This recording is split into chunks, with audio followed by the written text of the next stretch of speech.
ലോകമെല്ലാം സുപരിചിതനായ KM George അച്ഛനാണ്. അച്ഛൻ വളരെയധിക കാലം സെമിനാരിയിൽ പ്രിൻസിപ്പലായും അധ്യാപകനായും സേവനം അനുഷ്ഠിച്ചിരുന്നു.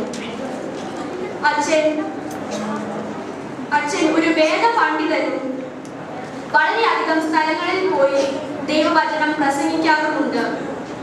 ആദ്യമായി ബഹുമാനപ്പെട്ട KM ജോർജ് അച്ഛനെ സ്വാഗതം ആശംസിക്കാനായി ബോധിഷനെ ക്ഷണിച്ചുകൊള്ളുന്നു.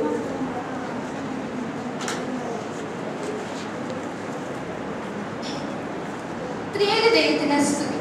ബഹുമാനപ്പെട്ട ഡോക്ടർ KM ജോർജ് അച്ഛൻ, ജോഷു അച്ഛൻ, കുര്യൻ സാർ, ഗുരുക്കന്മാരെ, എൻ്റെ പ്രിയ സുഹൃത്തുക്കളെ, ഇന്നേ ദിവസം നമുക്ക് ഉച്ച കഴിഞ്ഞ് ഉള്ള സെക്ഷനിലെ ആദ്യത്തെ പ്രസംഗം ബഹുമാനപ്പെട്ട ഡോക്ടർ KM ജോർജ് അച്ഛനാണ് നിർവഹിക്കുന്നത്. പ്രശസ്ത വേദശാസ്ത്രജ്ഞനും ഓർത്തഡോക്സ് തിയോളജിക്കൽ സെമിനാരിയിലെ മുൻ പ്രിൻസിപ്പലുമായ അച്ഛനെ നമുക്ക് കിട്ടിയതിൽ വളരെയധികം സന്തോഷിക്കുന്നു. അച്ഛനെ എൻ്റെ വ്യക്തിപരമായ പേരിലും സെന്റ് പോൾസ് ഗ്രൂപ്പിന്റെ പേരിലും ജൂനിയർ ഐനാക്സിന്റെ പേരിലും അച്ഛനെ സ്വാഗതം ചെയ്യുന്നു.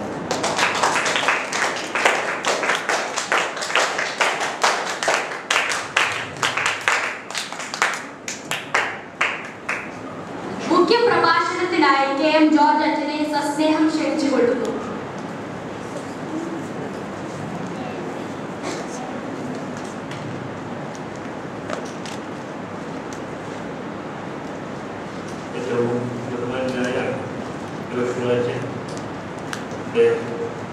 പ്രിയ സ്നേഹിതൻ,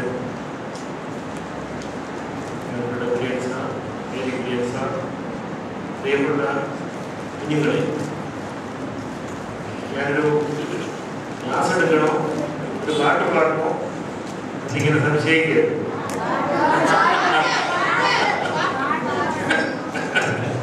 അങ്ങനെയാണെങ്കിൽ ഒരു കാര്യം ചെയ്യാം. എൻ്റെ നേരത്തിൽ 5 സെമിനാരിലുണ്ട്. പാട്ട് പാട്ടിന് അച്ഛനെ വിളിച്ചോണ്ട് വരാം. കാരണം ഞാൻ പാട്ട് പാടിയ ചിലപ്പോൾ നിങ്ങളെ എഴുന്നേറ്റ് പോകും. എനിക്ക് ആഗ്രഹമുണ്ട്. ഉച്ച കഴിഞ്ഞുള്ള നന്നായിട്ട് കുട്ടില്ലല്ലേ, എന്നാലും ഉണ്ടല്ലോ, കഴിഞ്ഞ് നിങ്ങൾക്ക് കളിക്കാനൊക്കെ ആയിരിക്കും താല്പര്യം. എന്നിട്ട് നിങ്ങളോടൊന്ന് പ്രസംഗിച്ച് സമയം കളയാനായിട്ട് എനിക്കൊരു മനപ്രയാസമുണ്ട്. എന്നാലും പാട്ട് പാടാൻ എനിക്ക് അറിയാൻ പാടില്ല. അതുകൊണ്ട് നിങ്ങളോട് എന്താ പറയണ്ട, കഥ പറയാൻ വലിയ പരിചയമൊന്നുമില്ല.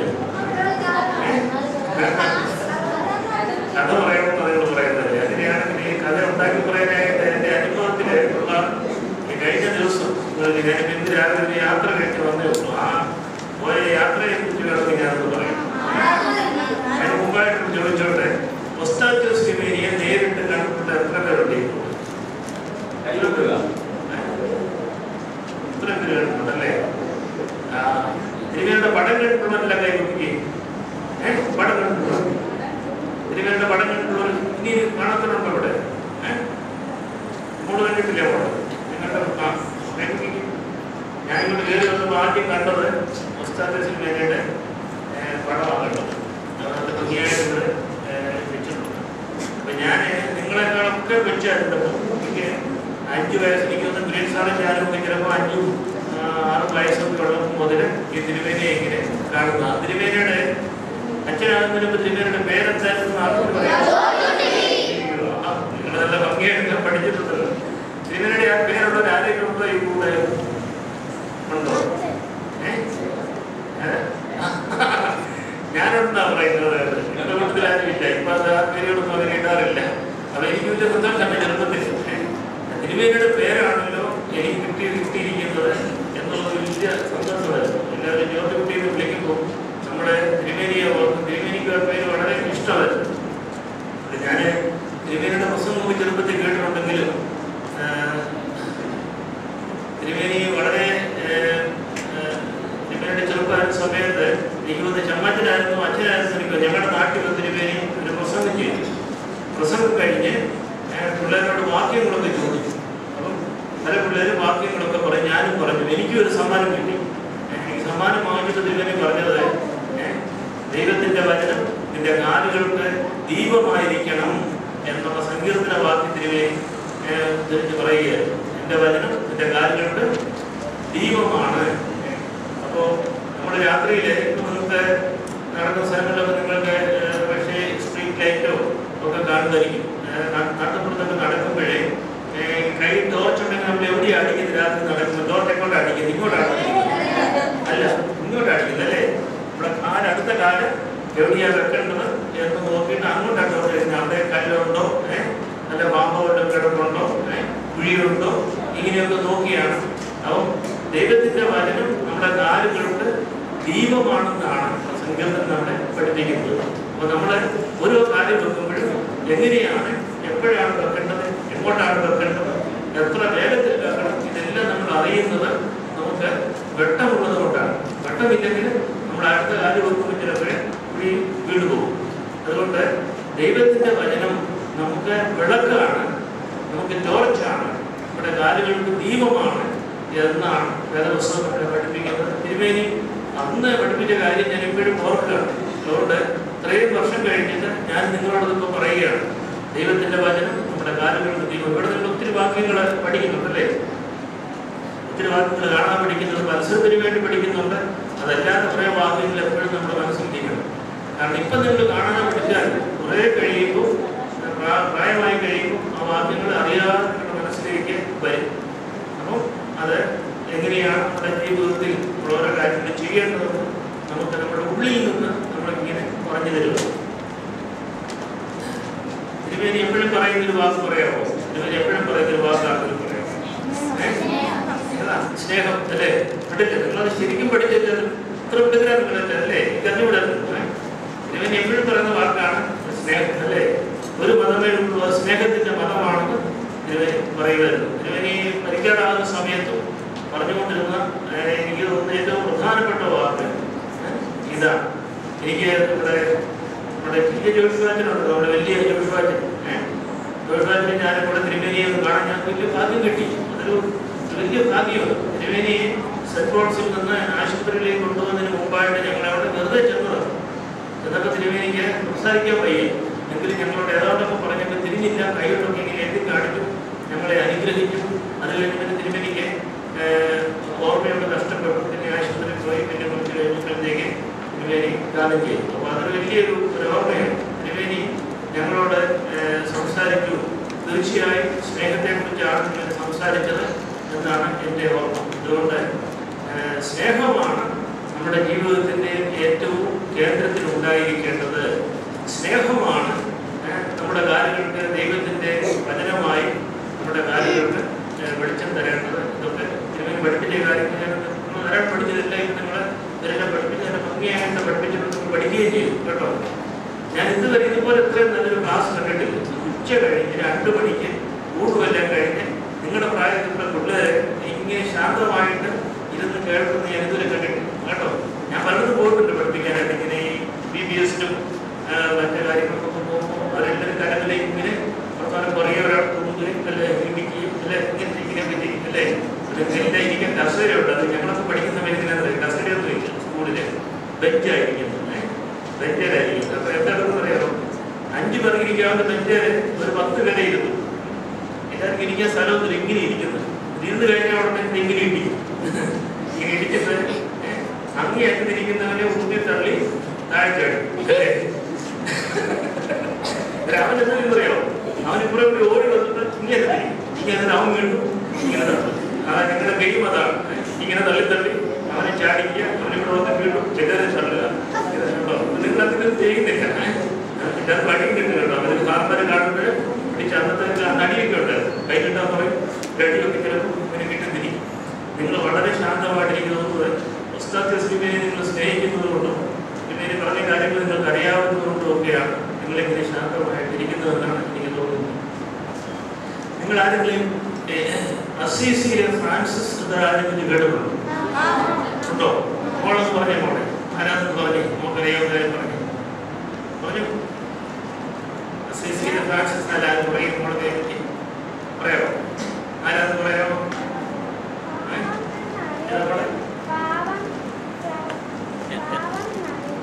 ഏതാ? പാവം അല്ലേ? പാവമായിട്ട് ജീവിച്ച ആളാണ് അല്ലേ? വളരെ ദരിദ്രനായിട്ട് ജീവിച്ച ആൾ. മോൾ പറഞ്ഞ് വളരെ ശരിയാണ്. ദരിദ്രനായിട്ട് ജീവിച്ച ആളാണ് ഫ്രാൻസിസ് ഓഫ് അസീസി. അസീസിയിലെ ഫ്രാൻസിസ് നമ്മളോട് പറഞ്ഞു വളരെ ശരിയാണ്.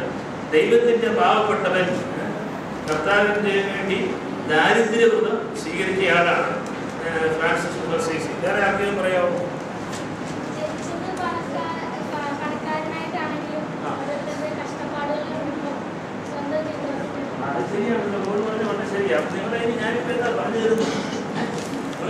അറിയാമല്ലോ. ഞാൻ നിങ്ങൾക്ക് പറഞ്ഞു തരണമെന്ന് വിചാരിച്ച കാര്യമൊന്നും നിങ്ങൾക്ക് അറിയാം. ശരിയാ, ഒരു വലിയ പണക്കാരൻ്റെ മകനായിട്ടാണ് ഫ്രാൻസിസ് ജനിച്ചത് അല്ലേ. ഈ പട്ടുവസ്ത്രങ്ങളൊക്കെ വിൽക്കുന്ന ഒരു വലിയ ധനികനായ ഒരു വ്യാപാരിയുടെ മകനായിരുന്നു.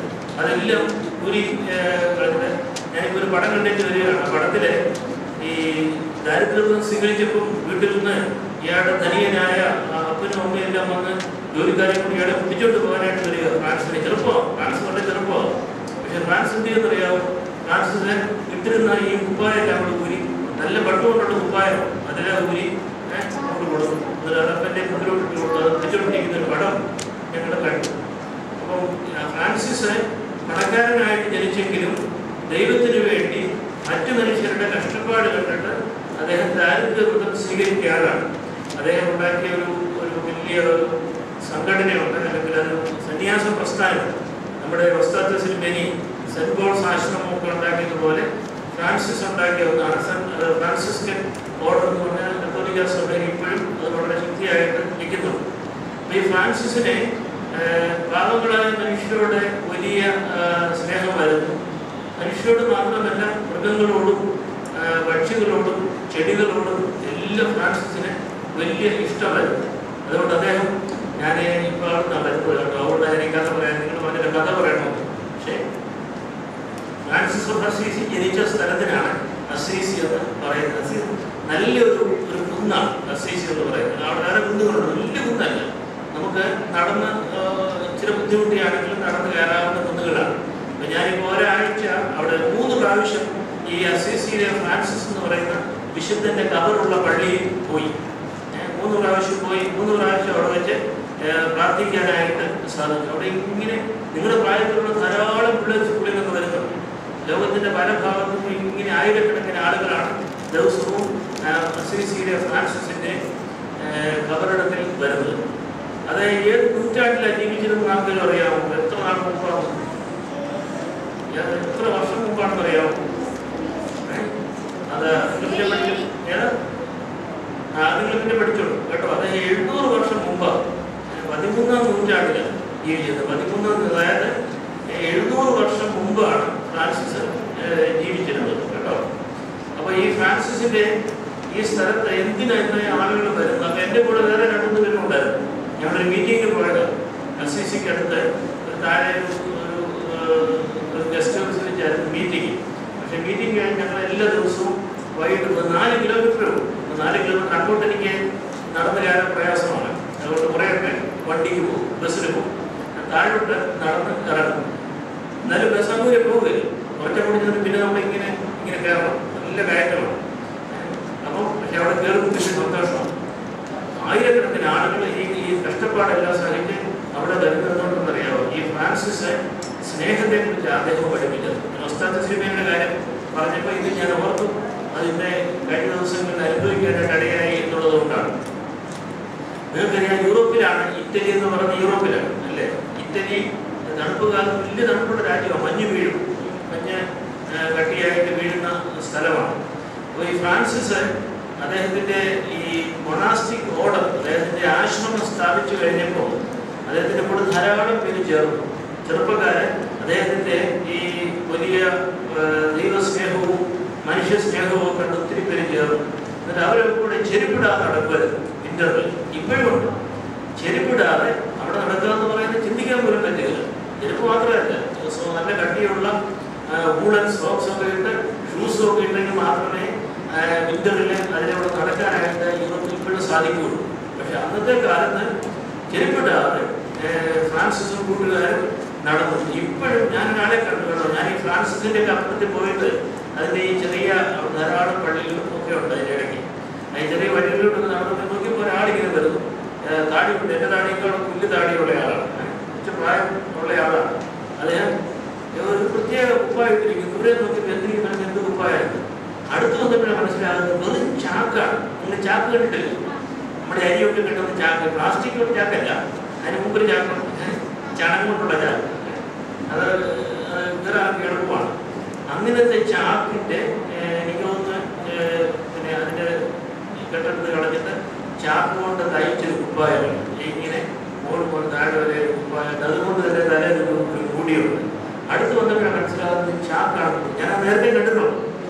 അതായത് ഫ്രാൻസിസ് നടന്നത് എങ്ങനെയാണ് അതുപോലെ തന്നെ നടക്കണം എന്ന് തീരുമാനിച്ച് ഫ്രാൻസിസിന്റെ ആദർശങ്ങൾ പിന്തുടരുന്ന ചെറുപ്പക്കാരായിരുന്നു ധാരാളം.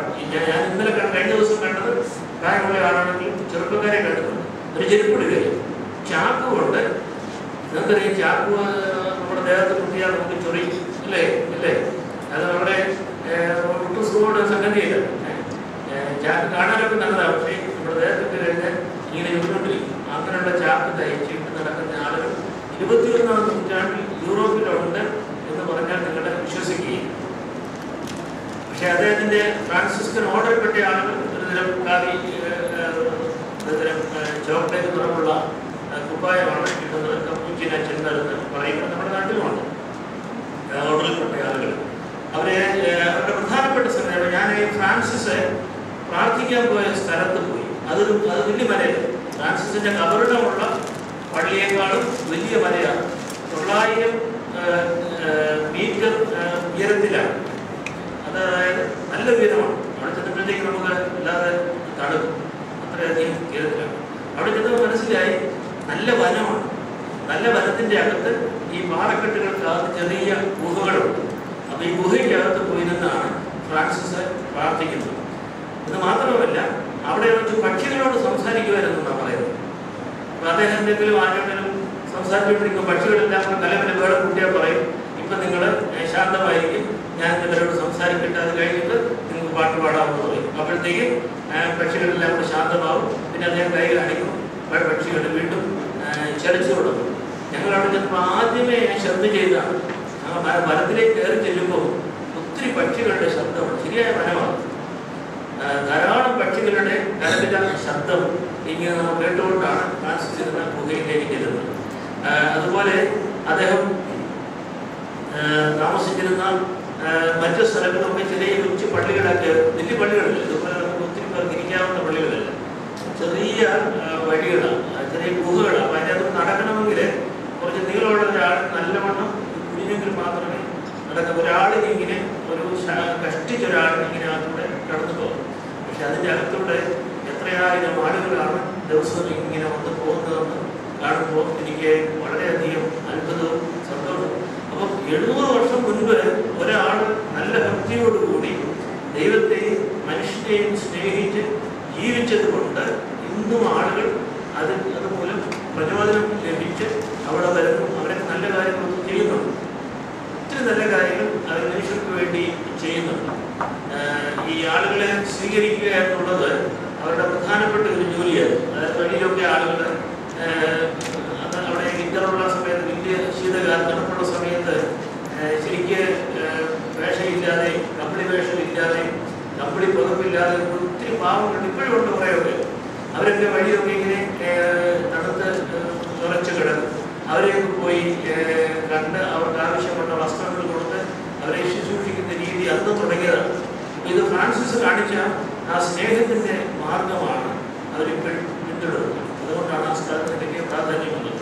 ഞാനപ്പോൾ നമ്മുടെ തിരുമേനിയെ ഓർത്തു. ഒസ്താത്യോസ് തിരുമേനി ചെറുപ്പകാലം മുതൽ ഇങ്ങനെ പാവങ്ങളെ കുറിച്ച് സംസാരിക്കുകയും അവർക്ക് വേണ്ടി നല്ല കാര്യങ്ങൾ ചെയ്യുകയും ആരും പ്രത്യേകിച്ച് നോക്കാനില്ലാത്ത കുഞ്ഞുങ്ങളെ എടുത്ത് സ്നേഹത്തോടു കൂടി പരിപാലിക്കുകയും വളർത്തുകയും ആ കാര്യം ഞങ്ങൾ സെമിനാരിൽ പഠിപ്പിക്കുന്നതൊക്കെ തിരുമേനിയെ കൊണ്ട് പറഞ്ഞിട്ടുണ്ട്.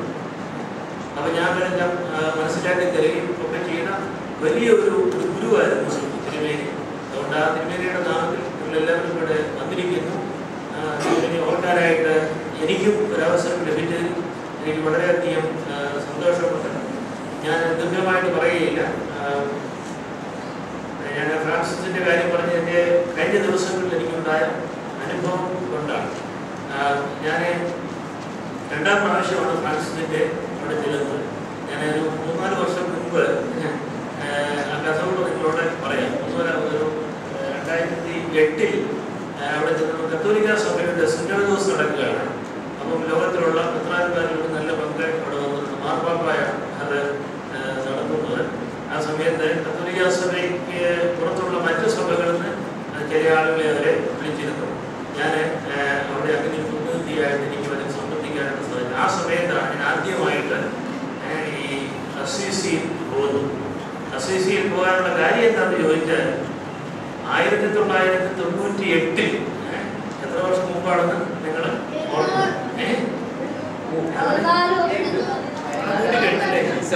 നിങ്ങൾ മിടുക്കനാണല്ലോ. നിങ്ങൾക്ക് ഇത് തിയോളജി അറിയാം, കണക്കറിയാം, വേദവസ്തു അറിയാം, സത്യത്തിനെ കുറിച്ച് എല്ലാം അറിയാം. എന്നെ നിങ്ങൾ പഠിപ്പിക്കുന്നു. എനിക്കാണെങ്കിൽ അത്രയും ഈ പേനായി വേണം, പെൻസിൽ വേണം, അല്ലേ എല്ലാം എഴുതി കൂട്ടി കുറച്ച് നോക്കിയെങ്കിൽ എനിക്ക് നിങ്ങൾ പെട്ടെന്ന് സംഗതി പറഞ്ഞു അല്ലേ. അപ്പം ഇത്രയും വർഷം മുൻപ് ഞാൻ അവിടെ ഇതുപോലെ സിനോദോസിനെ വിളിച്ചു. അവിടെ ചെന്നപ്പോൾ നിങ്ങൾ കേട്ടിട്ടുണ്ടായിരിക്കും ജോൺ പോൾ മാർപ്പാപ്പ എന്ന് പറയുന്ന ഇപ്പോഴത്തെ മാർപ്പാപ്പയുടെ മുൻപോട്ട് മാർപ്പാപ്പ ഉണ്ട്. ജോൺ പോൾ മാർപ്പാപ്പ പോളണ്ടുകാരൻ വലിയ ആളായിരുന്നത്. ഇവിടെ നമ്മുടെ കോട്ടയത്ത് വന്നിട്ടുണ്ട്. നമ്മുടെ കാലം ചെയ്ത മാത്യൂസ് പ്രഥമൻ ബാബാതിരിയുടെ കാലത്ത് ഏരിയ കത്തീഡ്രലിൽ അദ്ദേഹം വന്നിട്ടുണ്ട്. അന്ന് ഏരിയ കത്തീഡ്രലിലെ ഒരു അച്ഛനാണ്. ഞാൻ അവിടെ അദ്ദേഹത്തെ കാണാനായിട്ട് എനിക്ക് അവസരം ഉണ്ടായി. അത് കഴിഞ്ഞ് ഈ സിനോദോസിന്റെ അവിടെ ചെന്നപ്പോൾ അദ്ദേഹം വലിയൊരാളായിരുന്നുകൊണ്ട് അറിയാമോ, ഈ കത്തോലിക്ക മെത്രാച്ചന്മാരെ എല്ലാം പിടിച്ച് അദ്ദേഹം 12 പേരെ വെച്ച് ഭക്ഷണം കൊടുക്കും. ആ കൂടെ കത്തോലിക്ക സഭയിൽ പെടാത്ത 4 ഓർത്തഡോക്സ് സഭകൾക്കുള്ള പ്രോട്ടസ്റ്റന്റ് സഭകൾക്ക് ഓർത്തഡോക്സ് സഭകൾക്ക് 4 പേര് വേറെ ഞങ്ങൾ അതിലുണ്ട്. ഞങ്ങളെ പിടിച്ചത് മെത്രാച്ചന്മാരെ പിടിച്ചവരെ താഴെ അവരുടെ വലിയ മുറിയിലല്ലായിരുന്നു. ഞങ്ങളെ അദ്ദേഹത്തിന്റെ സ്വന്തം ഡൈനിങ് ഹാളിൽ കൊണ്ടുപോയി. അദ്ദേഹം ഇരുന്ന് ഭക്ഷണം കഴിക്കുന്ന ഒരു സ്ഥലം, ഇതിന്റെ ഒരു ചെറിയ മുറിയാണ്. ആ മുറിക്കകത്ത് വത്തിക്കാൻ പാലസ് കൊണ്ടുപോയി. അപ്പോൾ അവിടെ ചെന്നപ്പോൾ അദ്ദേഹം കോട്ടയത്ത് വന്ന കാര്യമൊക്കെ ഞാൻ അദ്ദേഹത്തോടെ പറഞ്ഞു. ഓർക്കുമില്ല നമ്മുടെ ഏരിയ ഘട്ടത്തിൽ വന്ന കാര്യം. നമ്മുടെ കാലം ചെയ്ത് പൗലോസ് സിനിമേനിയായിട്ട് അദ്ദേഹത്തിന് വളരെ അടുപ്പമുണ്ടായിരുന്നു. തിരുമേനിയുടെ കാര്യം പറഞ്ഞു. തിരുമേനിയുടെ സഭയിൽ നിന്നാണെന്നൊക്കെ പറഞ്ഞു. വലിയ സന്തോഷമായി. അതിന് അദ്ദേഹത്തിന് വലിയ അസുഖമായിട്ടിരിക്കുകയാണ്. ഇങ്ങനെ ഈ പാർക്കിൻസൺസ് ഡിസീസ് എന്ന് പറയുന്ന രോഗമുള്ളതുകൊണ്ട് അദ്ദേഹത്തിന് ഇങ്ങനെ പെട്ടെന്ന് കൈയൊന്നും എടുക്കാൻ സ്പൂൺ കൊണ്ടേ കഴിക്കാൻ പറ്റുള്ളൂ. അല്ലാതെ ഇങ്ങനെ കൈ ഉപയോഗിച്ച് ഒത്തിരി കാര്യങ്ങളൊന്നും ചെയ്യാൻ സാധിക്കില്ല. പക്ഷെ ഓർമ്മയൊക്കെ ഉണ്ട്. നല്ല ഓർമ്മയും നല്ല ബുദ്ധിയുമാണ്. അപ്പോൾ അദ്ദേഹം എന്നോട് ചോദിച്ചു, ഭക്ഷണം കഴിച്ചുകൊണ്ടപ്പോൾ എന്നോട് ചോദിച്ചു, ഈ റോമിലെ കാറ്റക്കൂംസ് കണ്ടിട്ടുണ്ടോ എന്നോട് ചോദിച്ചു. കാറ്റക്കൂംസ് പറയാനെന്നറിയാമോ? റോമിലെ ആദിമ ക്രിസ്ത്യാനികൾക്ക് പീഡയുണ്ടായ സമയത്ത് ഈ റോമിൽ ഈ ഭൂമിക്കടിയിലുള്ള ഗുഹകളുണ്ട്. അതാ കാറ്റക്കൂംസ് എന്ന് പറയുന്നത്. എൻ്റെ സ്പെല്ലിംഗ് അറിയാവുന്നെങ്കിലും കാറ്റക്കൂംസ് എന്ന് പറഞ്ഞാൽ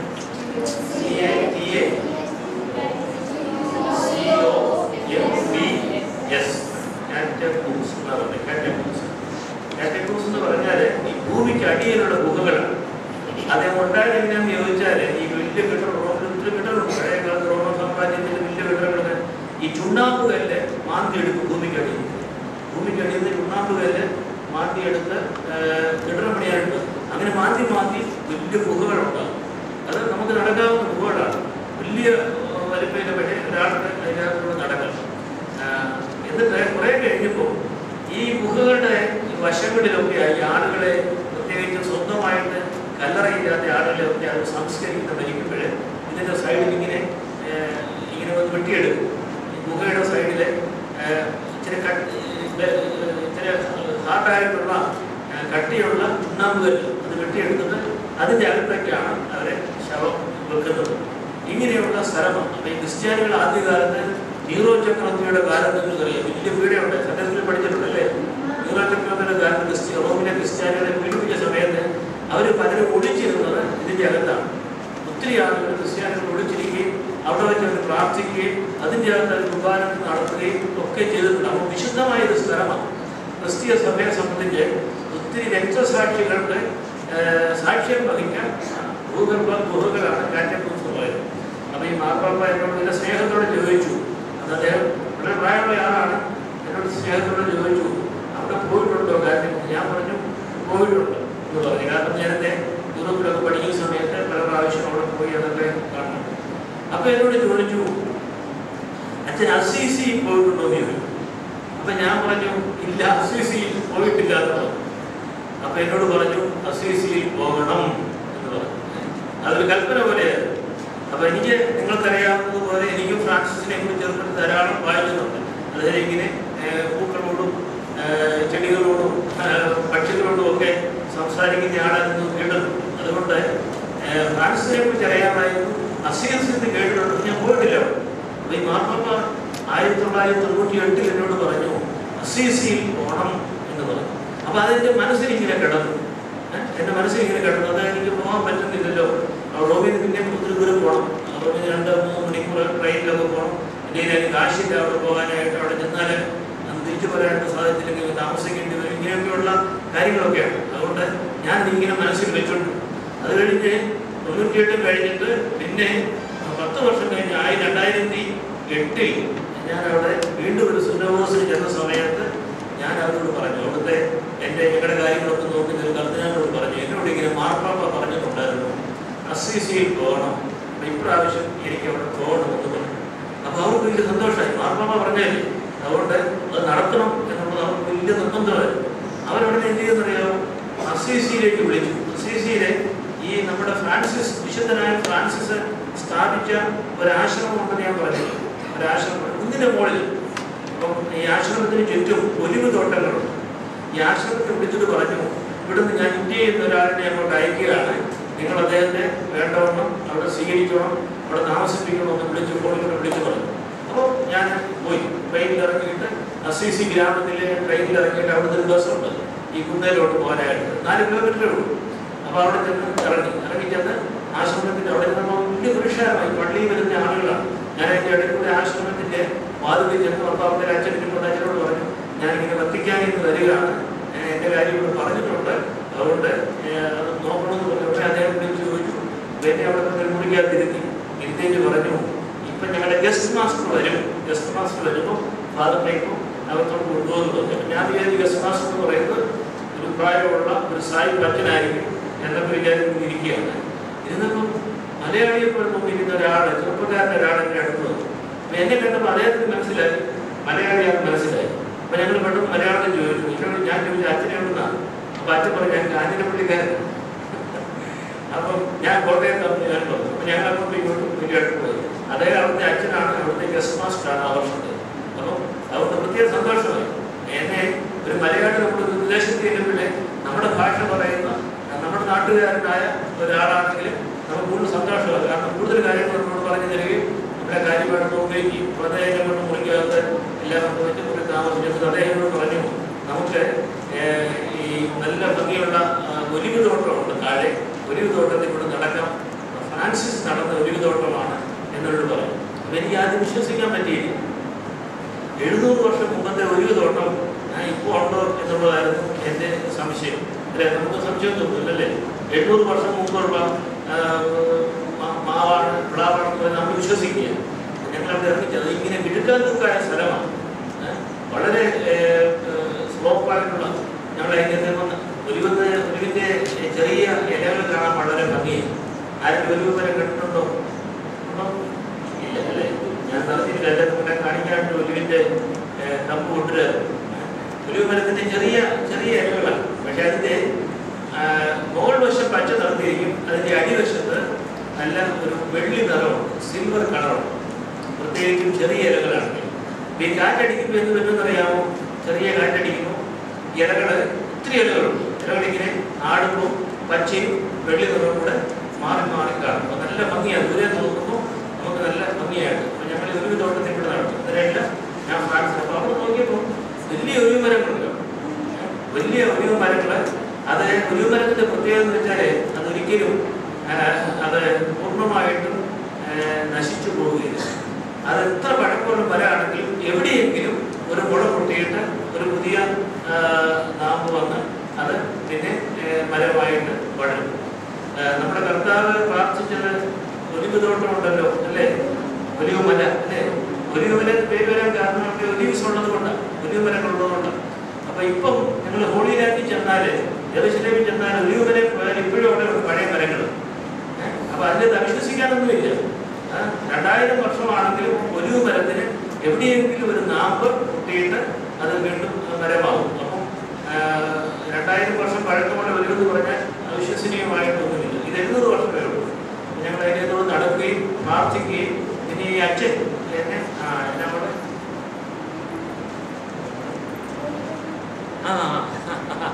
ഇത് നിങ്ങൾ പറഞ്ഞ കുട്ടികളാണ് കേട്ടോ. ഞാൻ പറഞ്ഞപ്പോൾ എന്റെ സംഗതി എടുത്തുണ്ടോ? ഞാൻ അങ്ങോട്ട് അറിയുകയും നിങ്ങളെ ഒലിവ് മരം കാണിക്കാൻ മാറുകയില്ലല്ലോ, എന്താ ഞാൻ തരാണ്ടത് പിള്ളേരുണ്ടോ മോളൊക്കെ എടുത്തോണ്ടോ ഒലിവ് മരം. ഒലിവ് മരം ഇത്രയേ ഉള്ളൂ സാധാരണ ഒലിവ് മരം. പക്ഷേ അടി നോക്കിയാൽ നോക്കിയാൽ ചിലപ്പം അതിൻ്റെ കുറ്റി വലിയ കുറ്റിയായിരിക്കും. അത് വളർന്നു വരുമ്പോൾ ഇത്ര കാണുള്ളൂ. നമ്മുടെ ഒരു എന്താ നമ്മുടെ ചെറിയ ഈ പുളിയുണ്ടല്ലോ, നമ്മുടെ വാളംപുളി വലിയ മരമാണ്. അത്രയും ആ വലുത് നല്ല മനോഹരമായ മരമാണ് വലുത്. കേട്ടോ, ചില സമ്മാനം തരത്തിന് ആലോചിക്കുക. ഇങ്ങനെ പെട്ടെന്ന് ഇത് ഒരു അധ്യാപകന് ഏറ്റവും സന്തോഷമുള്ള കാര്യമായിരുന്നു. ഒരാൾ പഠിപ്പിക്കാനുള്ള സംഗതികൾ പെട്ടെന്ന് എടുത്ത് കാണിച്ച് ഇത് സന്തോഷമാണ് കേട്ടോ. ദൈവത്തിന്റെ അനുഗ്രഹിക്കുക. നിങ്ങളുടെ പേരെന്ന് പറഞ്ഞാൽ പേരുടെ മരിയ സോന. ഓക്കെ. നിങ്ങൾ ഭാവിയിൽ നിങ്ങളുടെ ഈ സർവീസ് ഇതൊരു വലിയ സർവീസാണ് കേട്ടോ. അത് നിങ്ങളെ പല കാര്യങ്ങളും നിങ്ങളെ അനുഗ്രഹിക്കും കേട്ടോ. അപ്പൊ ഇങ്ങനെ ഈ ഒലിവ് മരത്തിന്റെ ഒലിവിന്റെ ഇടയ്ക്ക് നമ്മൾ ഒലിവിന്റെ ഇടയ്ക്ക് നടക്കുമ്പോൾ നമ്മളെ ഇതെല്ലാം ഓർക്കും. കർത്താവ് ഒലിവ് മലയിൽ പ്രാർത്ഥിച്ച കാര്യം അല്ലേ. പിന്നെ ഓശാനയ്ക്ക് കുട്ടികളൊക്കെ എടുത്ത ഒരു കമ്പ് എന്തായിരുന്നു? ആ ഒലിവിന്റെ കമ്പ. അതിനടുത്തും ഉണ്ടാവും. ഒലിവിങ്ങനെ കൃഷി ചെയ്യാൻ ഒലിവ്, അല്ലാതെ റോഡിന്റെ സൈഡിലൊക്കെ ഒലിവിന്റെ മരങ്ങൾ കാർപ്പിലുണ്ടാവും. അപ്പം എല്ലാവരും അതിന്റെ കമ്പ് ഒടിച്ചെടുക്കും. നമുക്കിവിടെ അതിന് പ്രശ്നമൊന്നുമില്ല. നമ്മളൊരു മാവിന്റെ ചെറിയൊരു കമ്പ് ഒടിച്ചെടുക്കുന്ന പോലെ ഉള്ളൂ ഒലിവിന്റെ കമ്പ് ഒടിച്ചെടുക്കുന്നത്. അപ്പം ഓശാനെ കുറിച്ച് ഓർക്കാം. കർത്താവ് ഒലിവ് വരെയും രാത്രിയിൽ പ്രാർത്ഥിക്കാൻ പോകുന്നത് ഓർക്കാം. പിന്നെ ഒലിവിന്റെ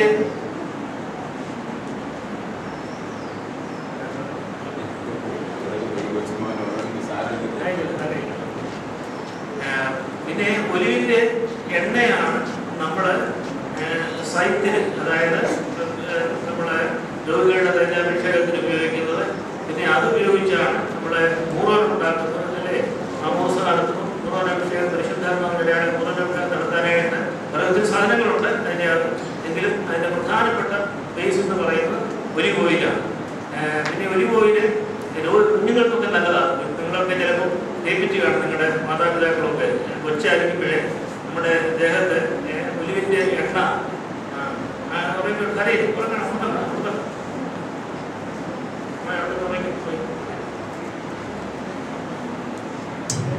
അപ്പൊ ഇങ്ങനെ നമ്മളെ ഒരു കാര്യം നമ്മൾ കൊണ്ടത്ത് ചെല്ലുമ്പോൾ നമ്മുടെ മനസ്സിൽ വരുന്ന ഓർമ്മകൾ. ഞാൻ ഫ്രാൻസിന്റെ കാര്യം പറഞ്ഞ് തുടങ്ങിയത് അല്ലേ, സജുവിന്റെ കാര്യം പറഞ്ഞു തുടങ്ങി. പിന്നെ ഫ്രാൻസിന്റെ കാര്യം പറഞ്ഞു അല്ലേ. എന്നിട്ട് പിന്നെ എങ്ങോട്ടൊക്കെ പോയി? യൂറോപ്പ് വരെ പോയി അല്ലേ. പോയി എന്നിട്ട് പിന്നെ ഞാനിപ്പോൾ നടക്കുക ഒലിവിന്റെ തോട്ടത്തിൽ കൂടെ. ഞാൻ അപ്പോൾ ഒലിവിന്റെ ഇലകളൊക്കെ ഇങ്ങനെ കാലില് ഇങ്ങനെ ആടിക്കൊണ്ടിരിക്കുകയാണ്. മുകളിൽ പച്ച നിറം, താഴെ വെള്ളി നിറം അല്ലേ. ഈ നമ്മുടെ ഇരുമട്ടിലൊക്കെ പോയാൽ അതിന്റെ ചെടിയാണ്. അത് ഒലിവല്ല, ഈ തേയിലത്തോട്ടത്തിൽ ഇട്ടിരിക്കുന്ന സിൽവർ ഓക്ക് എന്ന് പറയുന്ന ഒരു മരം. ഇരുമട്ടിന്നാലുണ്ടോ ഇവിടെ? സിൽവർ ഓക്ക് ഇട്ടിട്ടുണ്ടല്ലോ അല്ലേ.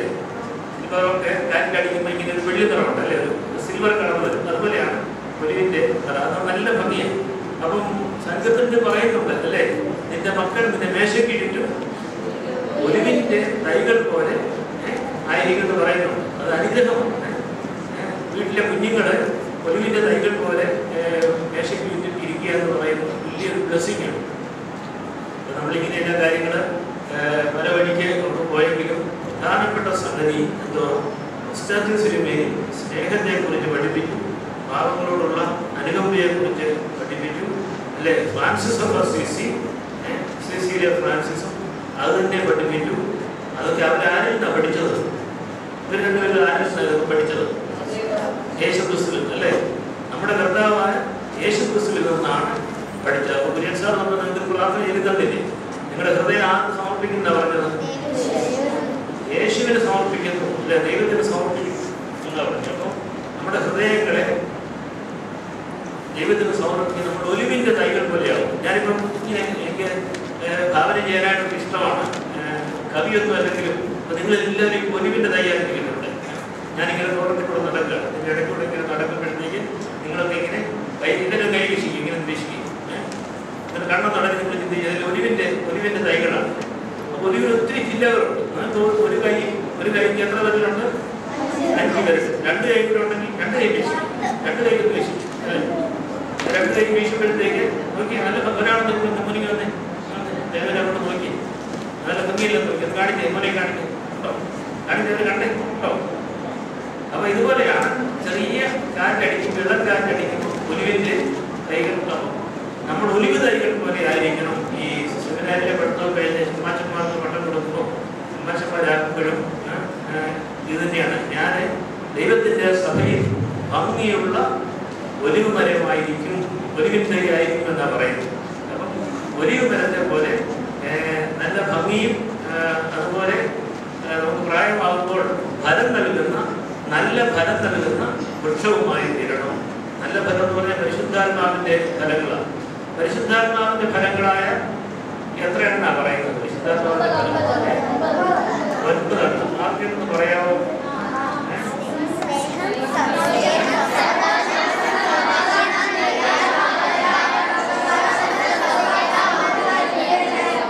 Very good, very good. അപ്പൊ ഞാൻ എനിക്ക് വന്ന് നിങ്ങളെ ഒരു ദിവസം സെമിനാറിനോട് വിളിച്ചോണ്ട് പോകണം. അവിടെ ജമ്മാന്മാരെ ഒന്ന് പഠിപ്പിക്കാനായിട്ട് കേട്ടോ.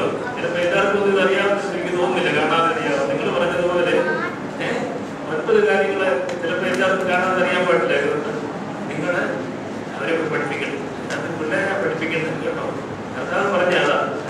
കർത്താവിൻ്റെ അടുത്ത് പിള്ളേർ വന്നപ്പോൾ അവരെ ശിഷ്യന്മാർ ഓടിച്ചു വിടുക അല്ലേ, ഈ അവരെ അടിപ്പിക്കുക അല്ലേ, ഒത്തും അല്ലേ, ക്ഷണിച്ചിരിക്കുക അല്ലേ, ഉറങ്ങണം, വിശ്രമിക്കണം അല്ലേ, കർത്താവ് വരാൻ പറഞ്ഞല്ലേ. എന്നിട്ട് അവരെ എടുത്തുകൊണ്ട് പറഞ്ഞു, നിങ്ങൾ തിരിഞ്ഞ് ഈ ശിശുക്കളെ പോലെ ആയിത്തീരണം, സ്വർഗരാജ്യം അവർക്കുള്ളതാണ് എന്ന് പറയുന്നത്.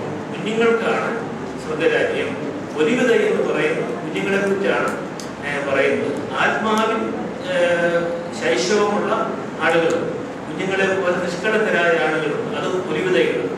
അപ്പോൾ നമുക്ക് എല്ലാവർക്കും നമ്മുടെ കർത്താവായ യേശുക്രിസ്തുവിൻ്റെ തോട്ടത്തിൽ നല്ല ഒലിവ് തൈകളായി തീരണം എന്ന് തീരുമാനമെടുക്കുക. നിങ്ങൾ ആദ്യം നടത്തിയ പ്രാർത്ഥന എപ്പോഴും നിങ്ങളുടെ മനസ്സിൽ ഉണ്ടായിരിക്കണം. നമ്മുടെ ദൈവത്തിന് വേണ്ടി നല്ല ഫലം കായ്ക്കുന്ന നല്ല ചെടികളായി തീരണം. ദൈവത്തിൻ്റെ പരിശുദ്ധാത്മാവ് നിങ്ങളെല്ലാവരെയും സഹായിക്കട്ടെ എന്ന് ഞാൻ പ്രാർത്ഥിക്കുന്നു. ദൈവം നിങ്ങളെല്ലാവരെയും അനുഗ്രഹിക്കുന്നു.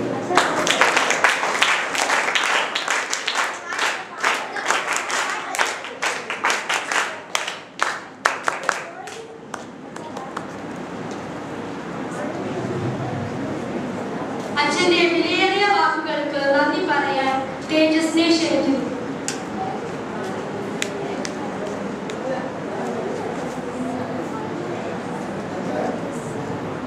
ഇത്രയും നേരം നമുക്ക് വേണ്ടി മുഖ്യ പ്രഭാഷണം നടത്തിയത് KM ജോർജ് അച്ഛനാണ്.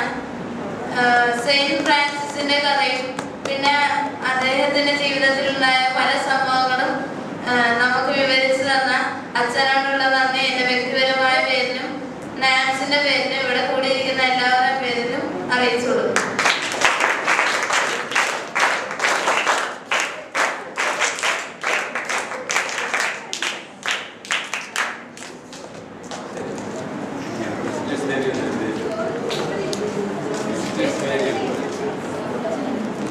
നമുക്ക് ജീവിച്ചാലും മരിച്ചാലും എന്ന പാട്ടും കൂടെ പാടണം. അതും കൂടെ കേട്ട് കഴിയുമ്പോൾ അച്ഛൻ കേട്ട്